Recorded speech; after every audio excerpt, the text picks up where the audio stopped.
Nagsimula sa good morning classmate, natapos sa goodbye classmate. Sa halos ilang buwan natin pagsasama, marami tayong mga naiwan na masasayang alaala. Tulad na lamang kung paano tayo nagkakilala at kung paano tayo nagturingang isang pamilya. Noong una, napuno ako sa takot at kaba kasi natatakot ako na baka ako'y kakaiba, lalo pat wala akong kakilala. Pero sa pagdaan ng ilang araw, unti-unti kong natatanaw na ang tayo ay nagkakaisa at naging isang pamilya. Classmate, salamat sa bawat tawa, sa bawat kopya, sa bawat bully, at sa bawat alaala na ngayon ay natapos na. Sa bawat kwentuhan na punong-puno ng kalokohan ay nabuo ng ating samahan na malabo kong makalimutan.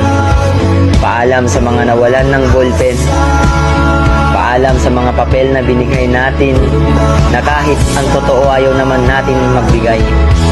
Paalam sa mga chicherya na baon ng isa pero pagkain ng buong barkada.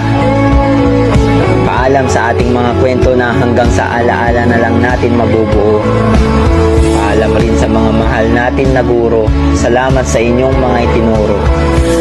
Paalam sa isang taon nating samahan na sa mga alaala na lang natin mababalikan.